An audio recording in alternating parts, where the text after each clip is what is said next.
ಆಯ್ತು, ಹಿಡ್ಕೊಂಡೇ ಇರು ನನ್ ಸರ್ಗನ್ನ. ಅಂದ್ಹಾಗೆ ನಾನ್ ಬೇಗನೆ ಹೋಗ್ಬೇಕಾಗಿತ್ತು, ಆದ್ರೆ ಈಗ ಹೋಗೋಕಾಗ್ತಿಲ್ಲ. ಆದ್ರೆ ಇದಕ್ಕೆ ವಿಷಯ ಏನು ಅಂದ್ರೆ ನನಗ್ ಬೇಜಾರಿಲ್ಲ. ಯಾಕಂದ್ರೆ ನಾನೀಗ ಕಲ್ತಿದ್ದೀನಿ ಏನ್ ನಡೀತಿದ್ಯೋ ಆ ಕ್ಷಣಗಳನ್ನ ಅನುಭವಿಸೋದೇ ಶ್ರೇಷ್ಠ ಅಂತ. ನೋಡು, ನನಗ್ ನಿನ್ನ ನಿದ್ದೆಲ್ ನೋಡಿ ಆನಂದ ಪಡೋ ಅವಕಾಶ ಸಿಗ್ತದೆ. ಹೀಗಿದ್ಮೇಲೆ ನಾನ್ಯಾಕೆ ಈ ಅವಕಾಶದ ಲಾಭ ತಗೋಬಾರ್ದು?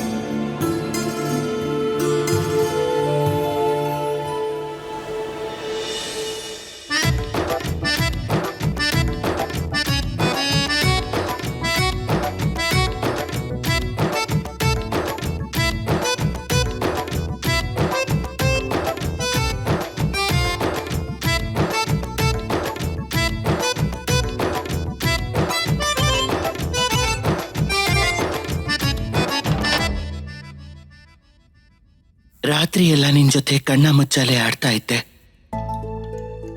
ಯಾಕೆಂದ್ರೆ ನೀನ್ ಹತ್ರ ಇದ್ರೆ ನಿನ್ನಿಂದ ದೂರ ಹೋಗೋ ಮನ್ಸೆ ಬರೋದಿಲ್ಲ ರಾಧಾ. ಆದ್ರೆ ಯಾವ ಕಾರಣಕ್ಕೋಸ್ಕರ ನೀನ್ ಇಲ್ಲಿಗೆ ಬಂದಿದ್ಯೋ ಅದರ ಪರಿಣಾಮ ತಪ್ಪಾಗಿರುತ್ತೆ ರಾಧಾ. ಸಮಯ ಬಂದಾಗ ನಿನಗೂ ಇದರ ಅನುಭವ ಖಂಡಿತವಾಗ್ಲೂ ಆಗತ್ತೆ.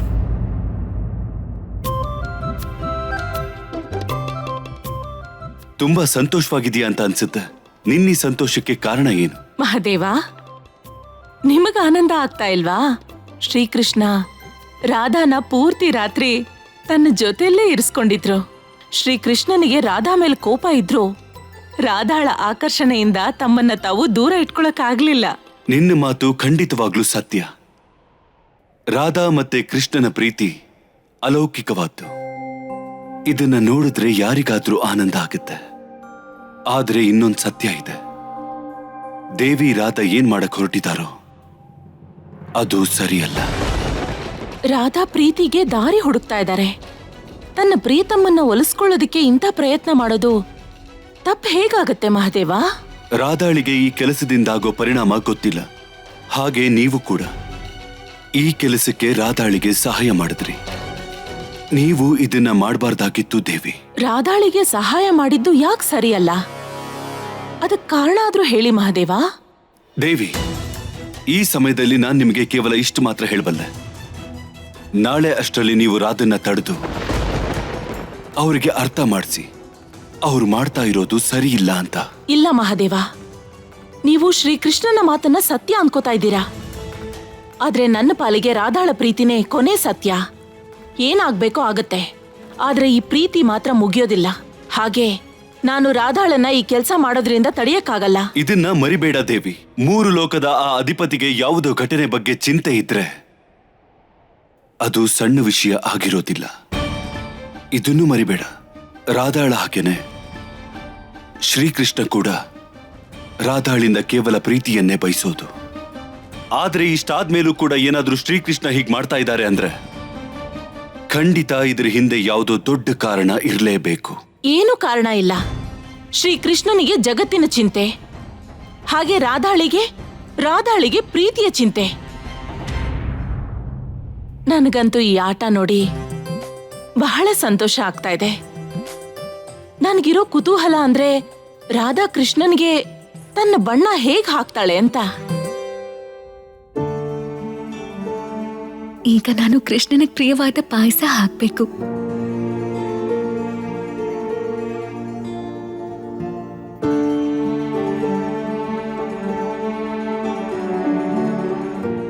ಈಗ ಕೃಷ್ಣನಿಗೆ ಪ್ರಿಯವಾದ ನವಿಲ್ಗರಿ.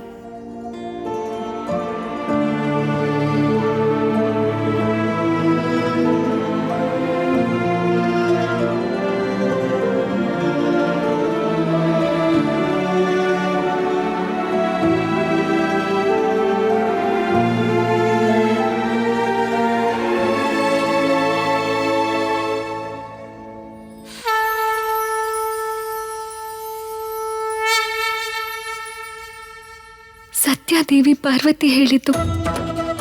ಈ ಮಿಶ್ರಣದಿಂದ ಅಂತೂ ದಿವ್ಯ ಬಣ್ಣದ ನಿರ್ಮಾಣ ಆಗ್ತದೆ.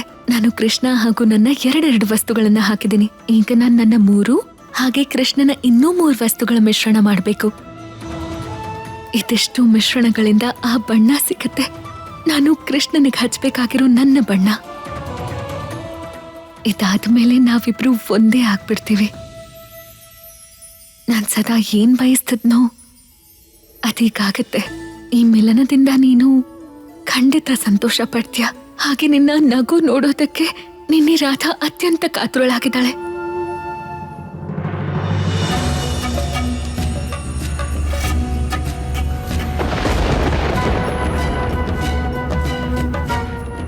ಓಹೋ, ಹಾಗಾದ್ರೆ ಇದೇನಾ ಶ್ರೀ ರಾಧಾ ಅವರ ಯೋಜನೆ? ರಾಧಾ ಅವರು ತಮ್ಮ 5 ವಸ್ತುಗಳನ್ನ ಹಾಗೆ ಪಿತಾಶ್ರೀಯ 5 ವಸ್ತುಗಳನ್ನ ಒಟ್ಟುಗೂಡಿಸ್ತಾ ಇದ್ದಾರೆ. ಆಮೇಲೆ ನಾನು ಅದೇ 5 ವಸ್ತುಗಳಿಂದ ಮಹಾ ವಿನಾಶ ಮಾಡ್ತೀನಿ. ಆದ್ರೆ ಪುತ್ರ, ರಾಧಾ ಒಟ್ಗೂಡಿಸ್ತಾ ಇರೋ 5 ವಸ್ತುಗಳನ್ನ ನೀನ್ ಏನ್ ಮಾಡ್ತೀಯಾ? ಆ 5 ವಸ್ತುಗಳು ನನಗೋಸ್ಕರ ಶಸ್ತ್ರದ ಹಾಗೆ ಕೆಲಸ ಮಾಡುತ್ತೆ. ಆದ್ರೆ ಸ್ವಾಮಿ ಸಾಂಬಾ, ದ್ವಾರಕಾಧೀಶ ಮತ್ತೆ ರಾಧನ ವಸ್ತುಗಳೆಲ್ಲ ನಿಮಗೆ ಆಯುಧ ಹೇಗಾಗತ್ತೆ? ಸಮಯ ಬಂದಾಗ ನಿನಗೆ ಎಲ್ಲ ಗೊತ್ತಾಗುತ್ತೆ ಲಕ್ಷ್ಮಣ. ಆದ್ರೆ ಈಗ ಸಮಯನ ವ್ಯರ್ಥ ಮಾಡದೆ ನೀವು ದ್ವಾರಕಾದ ಸಭೆಗೆ ಹೋಗ್ಬೇಕಾಗತ್ತೆ. ಮತ್ತೆ ನಾನು ಏನ್ ಹೇಳಿದಿನೋ ಅದನ್ನೇ ಮಾಡಬೇಕು.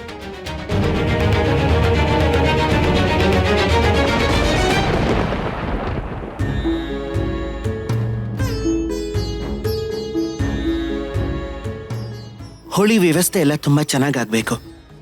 ಎಲ್ಲ ಪ್ರಜೆಗಳಿಗೆ ಭೋಜನದ ವ್ಯವಸ್ಥೆ ಮಾಡಿ. ಹೋಳಿ ಕಾರ್ಯಕ್ರಮದಲ್ಲಿ, ಈ ಹಬ್ಬದಲ್ಲಿ, ಈ ವ್ಯವಸ್ಥೆಯಲ್ಲಿ ಯಾರಿಗೂ ಯಾವುದೇ ರೀತಿ ಕೊರತೆ ಆಗದೆ ಇರೋ ಹಾಗೆ ನೋಡ್ಕೊಳ್ಳಿ. ಅರ್ಥ ಆಯ್ತಾ? ಆಯ್ತು ದ್ವಾರಕಾಧೀಶ. ಹೋಳಿ ಉತ್ಸವದ ಎಲ್ಲಾ ತಯಾರಿನೂ ನಡೀತಾ ಇದೆ. ಭೋಜನದ ಎಲ್ಲ ಸಿದ್ಧತೆಗಳು ನಡೀತಾ ಇದೆ.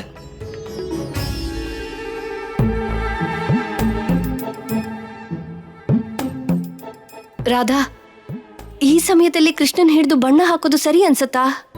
ನೋಡು, ಸೈನಿಕರು ಕೂಡ ಅವ್ರ ಜೊತೆ ಇದ್ದಾರೆ. ಯಾವುದೋ ಮುಖ್ಯವಾದ ವಿಷಯ ಮಾತಾಡ್ತಾ ಇದ್ದಾರೆ. ಇದು ಕೂಡ ಮುಖ್ಯವಾದ ಕಾರ್ಯನೇ ಅಲ್ವಾ? ನಾನೇನಾದ್ರೂ ಇದ್ದಕ್ಕಿದ್ದ ಹಾಗೆ ಕೃಷ್ಣನ್ ಮುಖಕ್ಕೆ ಬಣ್ಣ ಹಾಕಿದ್ರೆ ಆಗೇನೇ ಆದ್ರೂ ಅವನ್ ಮುಖದ ಮೇಲೆ ನಗು ಖಂಡಿತ ಬರುತ್ತೆ. ಅದು ಅಲ್ಲದೆ ಅವನ ನಗುವನ್ನ ನೋಡಿ ಎಷ್ಟೋ ಸಮಯ ಆಗಿದೆ. ನನ್ನಿಂದ ಇನ್ನು ಕಾಯೋಕ್ಕಾಗಲ್ಲ.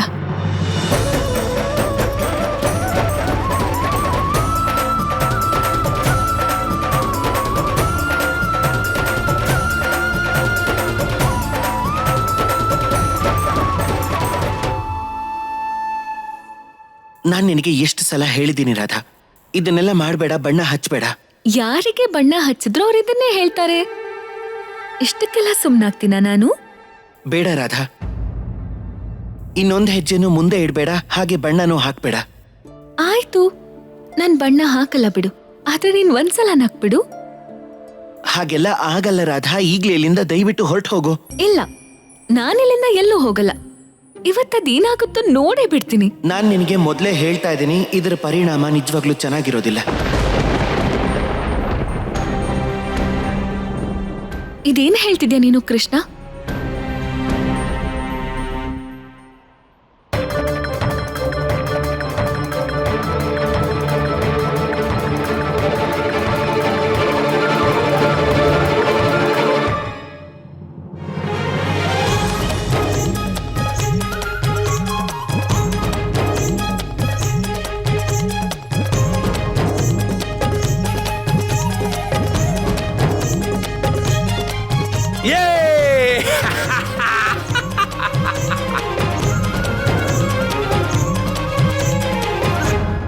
ಅಣ್ಣ, ಏನಿದೆಲ್ಲ? ನಿನ್ನೆ ನಿಮ್ಮ ಹೆಂಗಸರ ಗುಂಪು ನಮ್ಮನ್ನ ತುಂಬಾ ಸತಾಯಿಸಿದ್ರಿ. ಇವತ್ತು ನೋಡಿ ನಮ್ಮ ಗಂಡಸರ ಗುಂಪು ನಿಮಗೆಲ್ಲ ಹೇಗೆ ಬಣ್ಣ ಹಾಕ್ತೀವಿ ಅಂತ.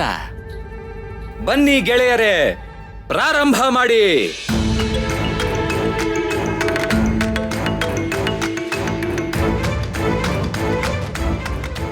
ಕೃಷ್ಣ, ಇದನ್ನೆಲ್ಲ ನೋಡ್ತಿದ್ರೆ ಈ ಯೋಚನೆ ಎಲ್ಲ ನೀನೇ ಮಾಡಿರೋದು ಅನ್ನಿಸ್ತಿದೆ. ಕೃಷ್ಣನಿಗೆ ಬರೀ ಗೊತ್ತಿತ್ತು ರಾಧಾ, ಯೋಜನೆ ಮಾಡಿದ್ದು ನಾನು. ಇಲ್ಲ ಇಲ್ಲ ಇಲ್ಲ ಪಿತಾಶ್ರೀ, ಈ ಯೋಜನೆ ನಂದು, ನಾನ್ ಮಾಡಿದ್ದು. ಇಲ್ಲ, ಈ ಯೋಚನೆ ಮಾಡಿದ್ ನಾನ್ ತಾನೆ. ಯೋಜನೆ ನಂದು ಉನ್ಮುಖ. ನಂದೇ ತಾನೆ. ಅಯ್ಯೋ ಮೂರ್ಖರ, ನಿಲ್ಸಿ. ನೀವೇನಾದ್ರೂ ನಿಮ್ಮಲ್ಲೇ ಹೀಗೆ ಜಗಳ ಆಡ್ತಾ ಇದ್ರೆ ನಾವ್ ಯಾರಿಗ್ ಬಣ್ಣ ಹಾಕ್ಬೇಕೋ ಆ ಹೆಂಗಸರೆಲ್ಲ ಓಡ್ ಹೋಗೋದಿಲ್ವಾ? ಅರೆ ಹೌದಲ್ವಾ ಅಣ್ಣ?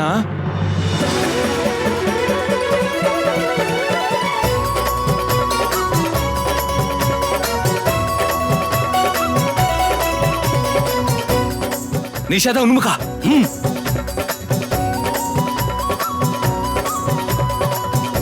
ಸಖಿಯರೇ, ಆ ಕಡೆ ಹೋಗ್ಬೇಡಿ.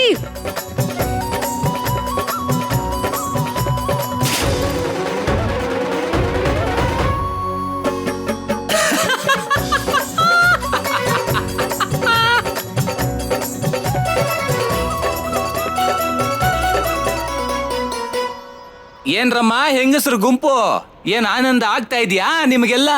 ಆನಂದ ಏನೋ ಆಗ್ತಾ ಇದೆ, ನಿಜವಾಗ್ಲೂ ತುಂಬಾ ಆನಂದ ಆಗ್ತಾ ಇದೆ. ಹೋಗಿ ಸ್ವಾಮಿ, ನೀವು ನಮ್ಮನ್ನ ಸತಾಯಿಸ್ತೀರಾ?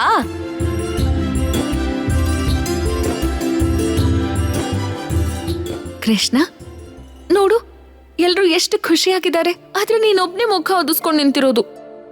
ಈಗ್ಲಾದ್ರೂ ನಕ್ಬಿಡು.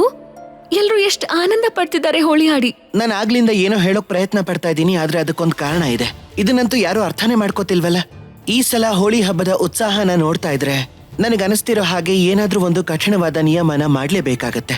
ವಾ ವಾ ವಾ, ಈಗ ನೀನ್ ಹೋಳಿಗೂ ನಿಯಮಗಳನ್ನ ಹಾಕ್ತ್ಯಾ? ನಿಯಮಗಳು ಎಲ್ಲಿರುತ್ತೋ ಅಲ್ಲಿ ಹೋಳಿ ಆಡಕ್ಕಾಗಲ್ಲ ಕೃಷ್ಣ. ನಾನಂತೂ ನಿನ್ನನ್ನ ನಕ್ಸೆ ನಗಿಸ್ತೀನಿ.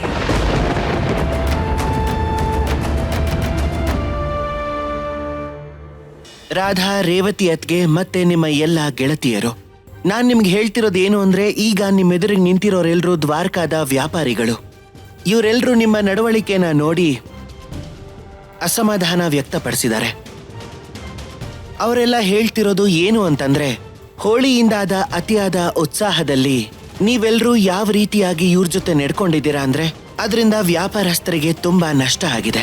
ನೀವು ವ್ಯಾಪಾರಸ್ಥರ ಅಸಮಾಧಾನ ಅರ್ಥ ಮಾಡ್ಕೊಂಡ್ರಿ, ಆದ್ರೆ ನಮಗೂ ವ್ಯಾಪಾರಸ್ಥರ ಮೇಲೆ ಅಸಮಾಧಾನ ಇದೆ ದ್ವಾರಕಾಧೀಶ. ಅದ್ಯಾಕೆ ಅಂತ ಕೇಳಲ್ವಾ ನೀವು? ಖಂಡಿತವಾಗ್ಲೂ ಕೇಳಿಸ್ಕೊತೀನಿ. ನಿಮಗೆ ಹಾನಿ ಆಗುವಂತಹ ಕೆಲಸ ದ್ವಾರಕಾದ ವ್ಯಾಪಾರಿಗಳು ಏನ್ ಮಾಡಿದ್ದಾರೆ ಹೇಳಿ? ಅವ್ರ ಹಾನಿನೇ ಮಾಡಿರೋದು. ನಾವೆಲ್ಲ ಹೋಳಿ ಆಡ್ಬೇಕು ಅಂತಿದೀವಿ, ಆದ್ರೆ ಈ ವ್ಯಾಪಾರಿಗಳು ನಮ್ ಜೊತೆ ಹೋಳಿನೇ ಆಡ್ತಿಲ್ಲ. ಹಾಗೆ ಈ ಸಲ ನಾವ್ ವ್ಯಾಪಾರಸ್ಥರಿಗೆ ಯಾವ ನಷ್ಟನೂ ಮಾಡಲ್ಲ. ಈಗ ತಾನೇ ನಾವಲ್ಲಿ ಹೋಗ್ತಾ ಇದ್ದಾಗ ಆ ಗಂಡಸರು ಗುಂಪೊಂದು ಗುಲ್ಲೆಬ್ಬಿಸ್ಬಿಟ್ಟಿದ್ರು. ಅದಕ್ಕೆ ನೀವ್ ಏನೇ ಹೇಳೋದಿದ್ರು ಈ ಗಂಡಸ್ರಿಗೆ ಹೇಳಿ. ಖಂಡಿತವಾಗ್ಲೂ ರೇವತಿ ಅತ್ಗೆ, ನಾನು ಇವ್ರ ಜೊತೆ ಖಂಡಿತವಾಗ್ಲೂ ಮಾತಾಡ್ತೀನಿ. ಒಂದ್ ವೇಳೆ ತಪ್ಪು ಇವ್ರದಾಗಿದ್ರೆ ಅದು ಇವ್ರ ತಪ್ಪ ಅಲ್ವೇ ಇಲ್ಲ, ನಿಮಗೂ ಇದು ಚೆನ್ನಾಗೇ ಗೊತ್ತಿದೆ. ಇದು ನಿಮ್ ತಪ್ಪು. ನೀವು ಮತ್ತೆ ನಿಮ್ಮೆಲ್ಲ ಗೆಳತಿಯರು ಸೇರ್ಕೊಂಡು ಈ ಎಲ್ಲ ಗಂಡಸರಿಗೆ ಮತ್ತೆ ಎಲ್ಲ ವ್ಯಾಪಾರಿಗಳಿಗೆ ಎಷ್ಟು ಸತಾಯಿಸಿದಿರಾ, ಎಷ್ಟು ಗೋಳಾಡಿಸಿದಿರಾ ಅಂದ್ರೆ ಅವ್ರಿಗೆ ಬೇರೆ ದಾರಿ ಇಲ್ದೆ ಬಂದು ನಿಮ್ಮೇಲೆ ಬಣ್ಣ ಹಾಕ್ಲೇಬೇಕಾಯ್ತು. ಇದೆಲ್ಲ ಏನು ಆಗದೆ ಇದ್ದಿದ್ರೆ ಆಗ ಖಂಡಿತವಾಗ್ಲೂ ನಾನು ಎಲ್ಲ ಅಪರಾಧನೂ ಇವ್ರ ಮೇಲೆ ಹಾಕ್ತಿದ್ದೆ. ಆದ್ರೆ ಅಂಥದ್ದೇನೂ ಆಗಿಲ್ಲ. ಇವ್ರದೇನು ತಪ್ಪೇ ಇಲ್ಲ. ಇವರು ತಮ್ಮ ಪ್ರತಿಕಾರನ ತೀರಿಸ್ಕೊತಾ ಇದ್ರು ಅಷ್ಟೇ. ಅಂದ್ರೆ ಪ್ರತಿಕಾರ ತೀರಿಸ್ಕೊಳ್ಳೋದು ಸರಿ. ಏನ್ ಹೇಳ್ತೀರಾ ಅಣ್ಣ ನೀವು? ಏನ್ ನಮ್ಮೇಲೆ ಯಾರಾದ್ರೂ ಆಕ್ರಮಣ ಮಾಡಿದ್ರೆ ನಾವೇನ್ ಸುಮ್ನೆ ನೋಡ್ತಾ ಇರ್ಬೇಕಾ? ಹೌದಾ? ಆಯ್ತು, ಈಗ ನಾವೆಲ್ಲ ಹೆಂಗಸರು ಸೇರ್ಕೊಂಡು ಮೊದ್ಲಿಗಿಂತ ದೊಡ್ಡದಾಗಿ ಆಕ್ರಮಣ ಮಾಡ್ತೀವಿ ನಿಮ್ ಮೇಲೆ. ಎಚ್ಚರಿಕೆ ಇರ್ಲಿ ಅಣ್ಣ. ಈಗ ನಿಮ್ ಗಂಡಸರಿಗೆಲ್ಲ ಕೃಷ್ಣನ್ ಆಶ್ರಯ ಬೇರೆ ಸಿಕ್ಕಿದ್ಯಲ್ಲ, ಆದ್ರೆ ನಾವೆಲ್ಲ ಹೆಂಗಸರು ಸಹ ಸಿದ್ಧ ಮಾಡಿ ತೋರಿಸ್ತೀವಿ ನಾವು ಅಬಲೆಯರಲ್ಲ ಅಂತ. ರಾಧಾ, ಈಗಾಗ್ಲೇ ಕೆಸರಿಂದ, ನೀರಿಂದ, ಬಣ್ಣದಿಂದ ಇಷ್ಟೆಲ್ಲ ಸಾಲ್ದು ಅಂತ ದೊಣ್ಣೆ ಏಟಿನ ಹೋಳಿನೂ ಆಡಿದ್ದಾಯ್ತು. ಇನ್ನು ಯಾವ್ಯಾವ ಹೋಳಿ ಆಡ್ಬೇಕು? ಇಲ್ಲಿಗೆ ಸಾಕ್ ಮಾಡು. ಯಾರಿಗಾದ್ರೂ ಹೋಳಿ ಆಡ್ಬೇಕೇನಪ್ಪ? ಹೇಳಿ ಹೇಳಿ. ಇಲ್ಲ. ನೋಡು, ಯಾರಿಗೂ ಹೋಳಿ ಆಡ್ಬೇಕಾಗಿಲ್ಲ. ಸಾಕ್ ಮಾಡ್ಬಿಡಿದನ. ನೀವಂತೂ ಶೂರವೀರ ಪುರುಷ ಅಲ್ವಾ? ಆದ್ರೂ ಏಟು ಕೆಸರು ಬಣ್ಣಕ್ಕೆ ಇಷ್ಟೊಂದು ಹೆದರ್ಕೊಂಡ್ಬಿಟ್ರಾ? ಇದಂತೂ ಸರಿ ಇಲ್ಲ ಅಣ್ಣ. ಇನ್ನು ನೀವೆಲ್ಲ ಬಹಳ ದೊಡ್ಡ ಹೋಳಿ ಆಡ್ಬೇಕು.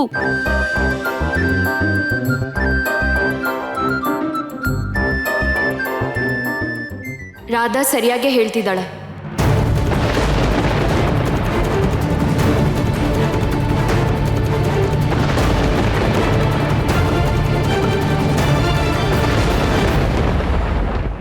ನಾನು ಅದನ್ನೇ ಹೇಳೋದು. ಈ ಸಲ ಹೋಲಿ ಇನ್ನೂ ದೊಡ್ಡದಾಗಿ ವ್ಯವಸ್ಥೆ ಆಗ್ಬೇಕು. ಯಾಕಂದ್ರೆ ಈ ಸಲ ನಾನು ಲಕ್ಷ್ಮಣ ಹೋಲಿ ಆಡ್ತೀವಿ. ಅರೆ ವಾ, ಇದರರ್ಥ ಏನಂದ್ರೆ ನಮ್ಮ ಗುಂಪಿಗೆ ಇನ್ನೂ 2 ಸದಸ್ಯರು ಹೆಚ್ಚಾದ್ರು ಅಂತ. ಹೋಲಿ ಉತ್ಸಾಹ ನೋಡಿ ನನ್ ಮನ್ಸಿಗೂ ಬಹಳ ಸಂತೋಷ ಆಗಿದೆ. ಹಾಗೆ ಇನ್ನೊಂದು ಆಸೆ ಏನು ಅಂದ್ರೆ ಹೋಲಿ ಜೊತೆಗೆ ಹೋಲಿ ದಹನ ಕಾರ್ಯಕ್ರಮನೂ ಅಷ್ಟೇ ದೊಡ್ಡದಾಗಿ ವ್ಯವಸ್ಥೆ ಆಗ್ಬೇಕು. ಕೆಟ್ಟದನ್ನ ಕೊನೆ ಮಾಡೋ ಈ ಪವಿತ್ರವಾದ ಹೋಲಿ ಬೆಂಕಿಗೆ ನಾವೆಲ್ಲ ದ್ವಾರಕ ಜನಗಳು ನಮ್ಮ ಒಂದೊಂದು ಕೆಟ್ಟ ಗುಣನ ಆಹುತಿ ಕೊಡ್ಬೇಕು. ಆಗ ಖಂಡಿತ ಸಮಸ್ತ ದ್ವಾರಕೆಯಿಂದ ಎಲ್ಲ ಕೆಟ್ಟ ವಿಷಯಗಳು ಕೊನೆ ಆಗೋಗುತ್ತೆ. ಯಾವ ರೀತಿ ಭಕ್ತ ಪ್ರಹ್ಲಾದನ ಭಕ್ತಿಗೆ ಹೋಳಿಕಾ ಬೆಂಕಿಯಲ್ಲಿ ಸುಟ್ಟೋದ್ಲೋ, ಅದೇ ರೀತಿ ನಾವೆಲ್ಲರೂ ನಮ್ಮ ಸಂಕಲ್ಪದ ಶಕ್ತಿಯಿಂದ ನಮ್ಮೊಳಗಿರೋ ಕೆಟ್ಟತನವನ್ನ ಸುಟ್ಟು ಭಸ್ಮ ಮಾಡೋಣ. ಹಾಗಾದ್ರೆ ಇದರ ಅರ್ಥ ಏನು ಅಂದ್ರೆ ನೀನು ಇಡೀ ದ್ವಾರಕಾ ಜೊತೆ ಹೋಳಿಯಲ್ಲಿ ಭಾಗವಹಿಸ್ತೀಯ ಅಂತ ಅಲ್ವಾ ಕೃಷ್ಣ? ಇಲ್ಲ ರಾಧಾ, ನಾನು ಕೇವಲ ಹೋಳಿ ದಹನದಲ್ಲಿ ಭಾಗವಹಿಸ್ತೀನಿ, ಹೋಳಿ ಆಡೋದಿಲ್ಲ.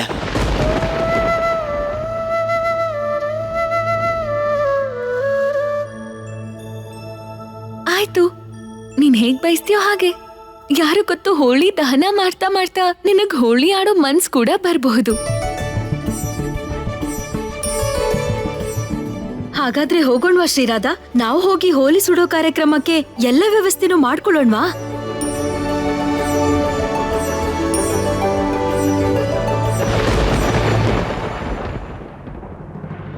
ಹೋಗಿ ರಾಧಾ ಅವರೇ, ಹೋಳಿಯ ದಹನಕ್ಕೆ ವ್ಯವಸ್ಥೆ ಮಾಡ್ಕೊಳ್ಳಿ. ಯಾಕಂದ್ರೆ ಈ ಸಲ ಹೋಳಿಯ ಬೆಂಕಿಗೆ ಬಹಳ ದೊಡ್ಡ ಆಹುತಿ ನೀವೇ ಕೊಡಬೇಕು.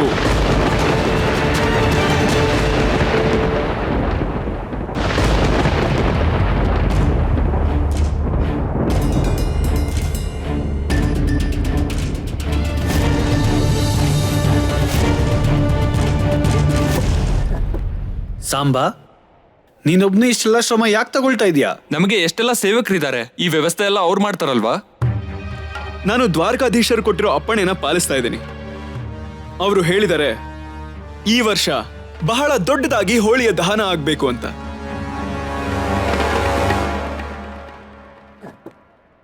ಹೌದು ನಿಷಾದಣ್ಣ, ಸಾಂಬಾ ಹೇಳ್ತಿರೋದು ಸರಿಯಾಗಿದೆ. ನಾವು ಇವನಿಗೆ ಸಹಾಯ ಮಾಡಬೇಕು. ಖಂಡಿತ. ಹಾ, ಯಾಕಾಗ್ಬಾರ್ದು? ಬನ್ನಿ, ನೀವು ಬಂದು ಸಹಾಯ ಮಾಡಿ.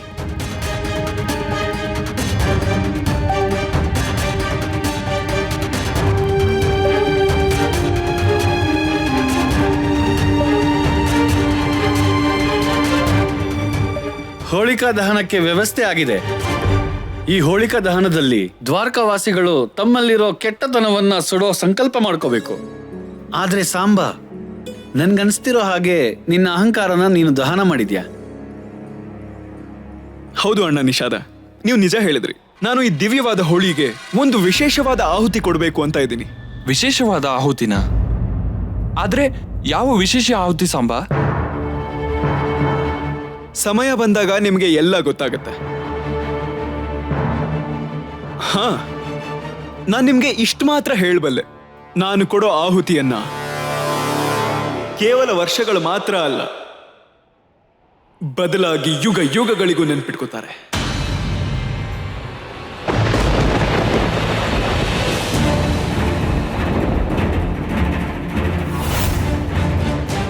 ಯಾವುದನ್ನ ಇವರು ಹೋಳಿಯ ಕುಂಡ ಅಂದ್ಕೊಳ್ತಾ ಇದ್ದಾರೋ ಅದು ವಾಸ್ತವದಲ್ಲಿ ಪಿತಾಶ್ರೀಯ ಮತ್ತೆ ರಾಧಾ ಅವರ ಪ್ರೀತಿಯ ಚಿತೆ. ಆಮೇಲೆ ನೋಡಿ ಹೇಗೆ ಪಿತಾಶ್ರೀ ಮತ್ತೆ ರಾಧಾ ಅವರ ಪ್ರೀತಿ ಭಸ್ಮ ಆಗುತ್ತೆ ಅಂತ.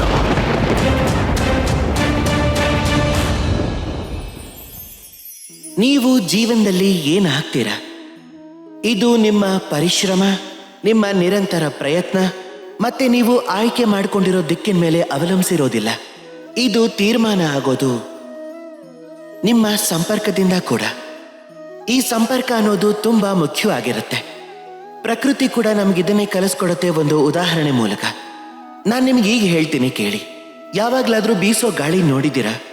ಈ ಬೀಸೋ ಗಾಳಿ ಯಾವುದಾದ್ರೂ ಒಂದು ಹೂವನ್ನ ಸ್ಪರ್ಶ ಮಾಡಿ ಹೋದ್ರೆ ಆಗದ್ರಲ್ಲಿ ಸುಗಂಧ ತುಂಬಿಕೊಳ್ಳುತ್ತೆ. ಇದೇ ಬೀಸೋ ಗಾಳಿ ಒಂದ್ ವೇಳೆ ಕೊಳಚೆ ನೀರಿನ ಮೇಲೆ ಹಾದು ಹೋದ್ರೆ ಆಗ ಅದರಿಂದ ದುರ್ಗಂಧ ಹೊರಗೆ ಬರುತ್ತೆ.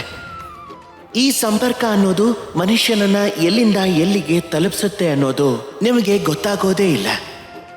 ಈ ಸಂಪರ್ಕದ ಪ್ರಭಾವನೇ ಹಾಗೆ. ಹೇಗೆ ಅಂದ್ರೆ ಕಡಲೆ ಜೊತೆ ಕಲ್ಲು ಸೇರ್ಕೊಂಡ ಹಾಗೆ. ಈ ಸಂಪರ್ಕದ ಪ್ರಭಾವನೇ ಹಾಗೆ. ಅದರಿಂದ ಒಂದು ಸಾಮಾನ್ಯವಾದ ಕಲ್ಲು ಚಿನ್ನದ ಜೊತೆ ಸೇರ್ಕೊಳ್ಳುತ್ತೆ, ಹಾಗೆ ಅದು ರತ್ನ ಅನ್ನಿಸ್ಕೊಳ್ಳುತ್ತೆ. ಅದಕ್ಕೆ ಸಂಪರ್ಕದ ಬಗ್ಗೆ ವಿಶೇಷವಾದ ಗಮನ ಇಟ್ಕೊಳ್ಳಿ. ನೀವು ಯಾರನ್ನು ಭೇಟಿ ಆಗ್ತೀರಾ, ಏನು ಮಾತಾಡ್ತೀರಾ, ಏನು ಕಲ್ತ್ಕೋತೀರಾ, ನಿಮಗೆ ಅವರ ಶಕ್ತಿಯಿಂದ ಯಾವ ಪ್ರಭಾವ ಆಗತ್ತೆ ಎಲ್ಲವನ್ನೂ ನೋಡ್ಕೊಳ್ಳಿ. ಹಾಗೆ ನನ್ನ ಜೊತೆ ಪ್ರೀತಿಯಿಂದ ಹೇಳಿ, ರಾಧೇ ರಾಧೇ.